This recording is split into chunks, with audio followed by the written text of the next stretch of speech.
Bonjour à tous, chers amis mordus d'automobile. C'est avec un grand plaisir que je vous retrouve aujourd'hui pour vous parler d'une auto mythique. Une auto qui a rendu populaire et accessible la voiture à tout le monde, la Citroën 2 chevaux. Alors Alain est venu nous retrouver aujourd'hui avec un modèle qui s'appelle la 2 chevaux Azam. Il vient nous expliquer la particularité de ce modèle. Alors Alain est un vrai passionné de bicylindres. Voici la merveille avec son propriétaire. Bonjour Alain. Bonjour. Enchanté. Belle auto, comment s'est passée la route? Ah, très bien, très bien. Et puis avec un beau temps comme aujourd'hui, c'est très agréable de rouler décapoté.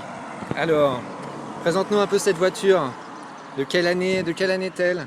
Alors, elle est de juillet 63.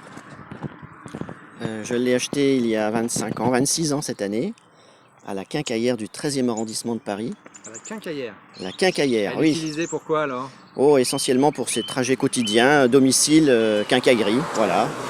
Elle habitait au pied de la Tour Eiffel et elle allait travailler tous les jours dans le 13e.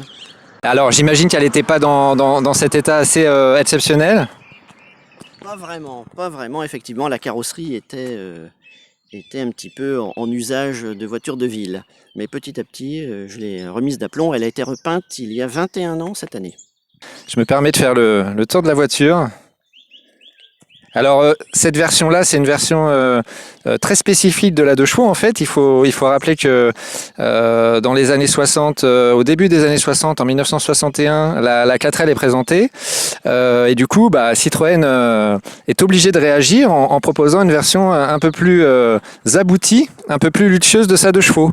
Donc si je me trompe pas, Alain, elle est beaucoup mieux équipée que les 2 chevaux classiques. Voilà, elle s'appelle la 2 chevaux Azam. AZ c'est le code pour la 2 chevaux et le AM qu'ils ont rajouté, ça veut dire amélioré. Donc la 2 chevaux améliorée, voilà, ils ont rajouté des enjoliveurs, des baguettes, de finition de siège plus luxueuse et puis des entourages en inox, en aluminium, oui. Voilà, et effectivement, il fallait sortir un modèle un petit peu plus haut de gamme pour concurrencer la Renault 4 qui faisait fureur à l'époque. Alors c'est vrai que là on est quand même à des années-lumière des 2 chevaux des années 50 avec les capots ondulés, avec le volant en fer, avec les sièges en tissu tendu avec des élastiques. Là tu peux nous ouvrir Alain qu'on voit un petit peu l'intérieur beaucoup plus luxueux que ça ne l'était avec un tissu qui s'appelait tissu diamanté qui recouvrait l'intégralité de la banquette à la manière des Amicis si je ne me trompe pas. Voilà donc un intérieur nettement plus luxueux que les 2 chevaux précédentes, avec un volant en matière plastique. Alors déjà, en début des années 60, Citroën avait modernisé l'intérieur avec un semblant de planche de bord. On avait perdu le petit compteur de vitesse qui était au coin à gauche près de la portière pour avoir un vrai tableau de bord. Minimaliste, mais avec finalement ce qu'on a besoin, c'est-à-dire le compteur de vitesse, le témoin de charge et la jauge d'essence. Puisque quand même, la jauge d'essence, auparavant, l'année d'avant ce modèle, il fallait plonger une lame de cuir, je crois, non ? Voilà, une tige en cuir, oui, dans le réservoir pour mesurer. Mais au moins, c'était fiable et précis, on savait exactement ce qui nous restait. Voilà, et puis aussi sur les modèles des années 60, on a droit à des essuie-glaces qui sont entraînés par un moteur électrique. Donc fin 62. À partir de fin 62. Donc le moteur se cache derrière cette partie de la planche de bord. Avant, jusqu'à 62, du coup, les essuie-glaces étaient entraînés par le câble du compteur de vitesse. Alors c'est génialement simple, il fallait y penser. Mais voilà. Ça ne tombait jamais en panne. C'est ça. Qu'est-ce qui est vraiment, depuis tout petit finalement, te fait aimer la 2 chevaux et plus particulièrement celle-ci? Alors, depuis tout petit, mon père a toujours roulé en bicylindre, en Amicis quand je suis né et puis par la suite en 2 chevaux. Mais il n'a jamais eu de modèle Azam. Par contre, en face de chez mes parents, habitait une mamie qui roulait en Diane 425 et qui recevait la visite tous les samedis d'une amie à elle qui roulait en 2 chevaux Azam, gris rosé. Et pour moi, ça a toujours représenté le must de la 2 chevaux. Quelles sont les qualités que tu trouves sur ces voitures? Particulièrement sur ce modèle Azam qui est muni du moteur 425, c'est le moteur le plus économique, on va dire, parce que elle fait quand même 18 chevaux SAE, Elle permet d'entraîner la voiture à 95-100 à l'heure et elle consomme même pas 5 litres au 100. Donc Oui, alors 18 chevaux SAE, pour ceux qui ne connaissent pas, c'est la puissance réelle de sortie du moteur. Si on enlève la puissance pompée, on va dire, par la dynamo et par l'accessoire, je pense qu'il n'y a que de la dynamo d'ailleurs là-dessus, on arrive à 16,4 chevaudignes pour vous donner un ordre d'idée. Alors ça peut paraître très peu par rapport aux voitures d'aujourd'hui, évidemment, mais il faut savoir que c'était déjà 2 fois plus que les premières 2 chevaux qui faisaient 9 chevaux SAE. Et avec lesquels on se retrouvait facilement en deuxième voire en première dans les côtes assez raides. Donc cette de Schwazam elle permet de rouler disons de manière normale quand la route est pas trop accidentée. On peut croiser à 80 km/h sans souci. Hein. Oui. Tu devais lui trouver un défaut ou plusieurs défauts en étant objectif. C'est pas facile quand on est amoureux de sa voiture. Le trou entre la deuxième et la troisième, parfois c'est un petit peu... Il faut savoir anticiper, il faut vraiment savoir la piloter pour optimiser à chaque instant, chaque seconde, c'est important. Oui, aujourd'hui on n'y pense pas avec les voitures pleines de couple et puissantes, mais avec la 2 chevaux, on utilise les faux plats et les descentes pour anticiper la future montée. On prend de l'élan. C'est assez génial. Bah écoute Alain, je te propose qu'on aille faire un petit tour. Bon Alain, tu vas nous expliquer comment on met en route cette merveilleuse auto, parce que c'est vrai que c'est quand même éloigné de ce qu'on peut voir aujourd'hui sur nos voitures. Alors comment on démarre cet engin ?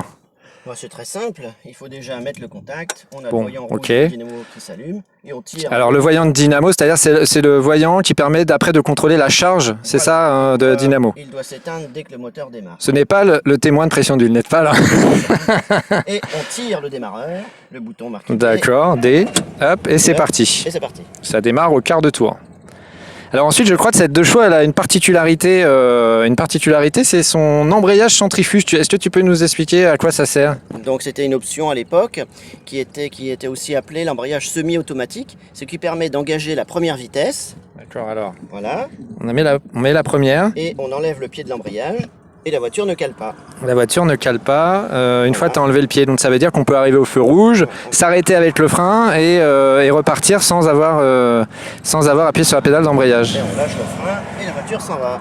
D'accord. En l'occurrence, il n'y a personne, donc on est parti. C'est parti. Alors là en plus on profite du merveilleux temps pour rouler complètement décapoté. Alors, c'est vraiment très très plaisant. Alors elle a combien de kilomètres hein, cette voiture ? Alors j'ai dû changer le compteur à cause de la jauge à essence. Mais bon, la voiture en elle-même a exactement 220 000 km. 220 000 km, c'est hallucinant. Alors je crois que tu es très précautionneux dans l'entretien de tes voitures. C'est quoi la base, je dirais, de l'entretien pour faire durer ces voitures ? Là, il faut faire la vidange très régulièrement, être rigoureux sur le réglage de l'allumage. Donc les vidanges, les graissages, l'allumage. Et c'est déjà l'essentiel de l'entretien courant. Après, il faut aussi être rigoureux sur la bonne pression des pneus. Voilà, et j'imagine que pour conserver une carrosserie dans cet état-là, tu la sors surtout par beau temps. Oui, mais quand il arrive de rouler aussi sous la pluie, systématiquement je l'essuie à la peau de chamois dès que je rentre pour ne pas qu'elle reste humide et comme ça elle est toujours propre et prête à repartir pour la fois d'après. D'accord.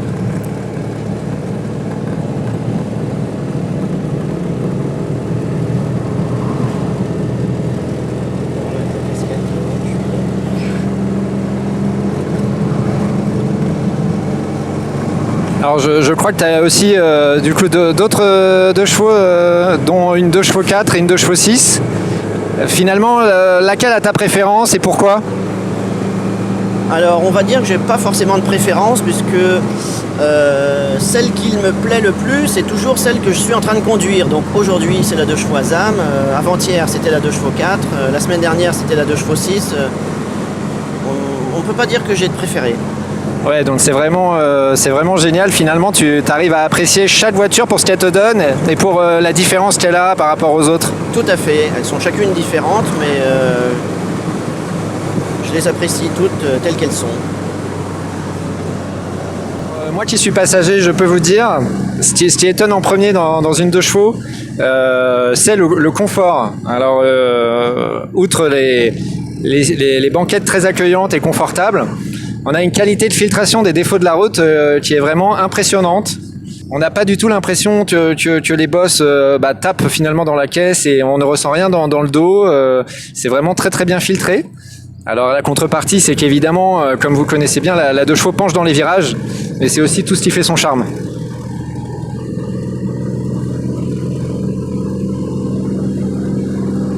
Puis ce qui est agréable avec la 2 chevaux, c'est de prendre son temps. Voilà, les montées, c'est pas forcément ce qu'elle préfère, mais elle arrive à gravir toutes les côtes avec patience et Il faut savoir rétrograder. Voilà, il faut savoir rétrograder. Un coup de deuxième. Et c'est reparti. Et c'est reparti.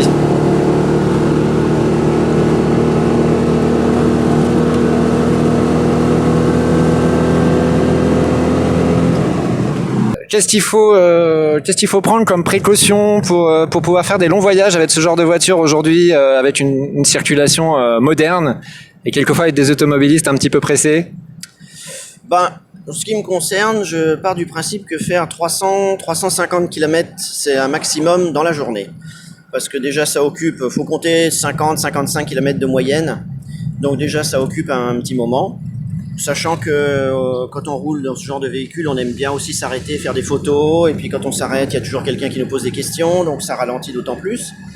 Donc quand on ne fait pas trop de kilomètres dans la journée, on peut quand même conserver le plaisir de rouler en ancienne et de ne pas trouver le temps trop long. Voilà, donc en partant de ce point-là, on peut s'en aller à 1000 km de chez soi du moment qu'on le fait en 3 jours. Voilà. D'accord. Et avec la 2 chevaux 6, on peut l'imaginer le faire en 2 jours. 400-500 km dans la journée, c'est faisable? C'est faisable, mais tu sais, la différence, c'est sûr, la 2 chevaux 6 va plus vite, mais comme j'aime pas rouler sur les autoroutes, n'importe comment, je fais pas beaucoup plus de kilomètres dans le même temps, que ce soit en 425 ou en 602 cm3, donc ça change pas vraiment la donne. D'accord.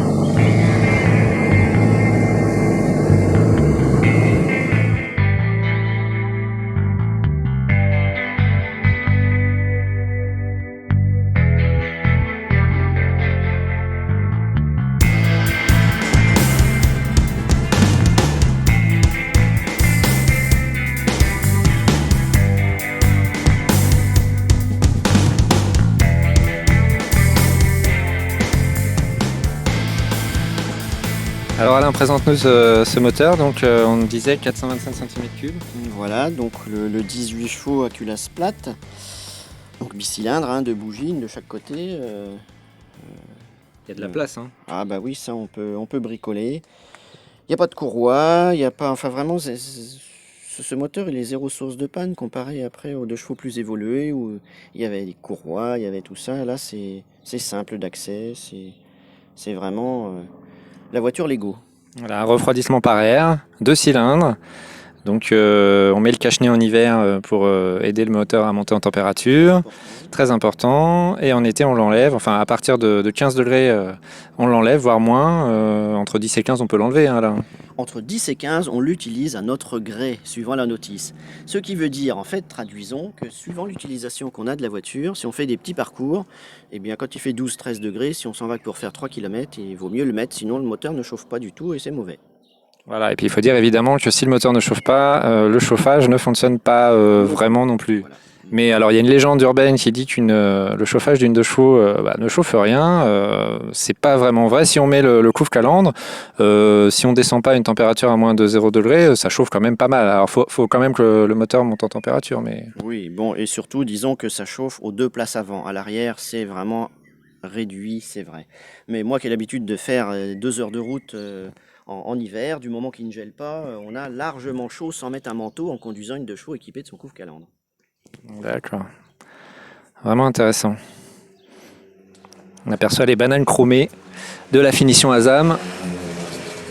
Ça donne vraiment un style particulier. Donc il faut rappeler que la 2 chevaux Azam s'est fabriquée entre 1963 et 1967. Donc finalement, elle s'est fabriquée pendant 4 ans pour une durée totale de fabrication de la 2 chevaux de 41 ans, on peut dire, puisque elle a été présentée au salon de 1948, puis ensuite elle a été présentée à nouveau en 49 et les premiers modèles sont sortis fin 49 de la chaîne. Elle a été commercialisée à partir de septembre 49.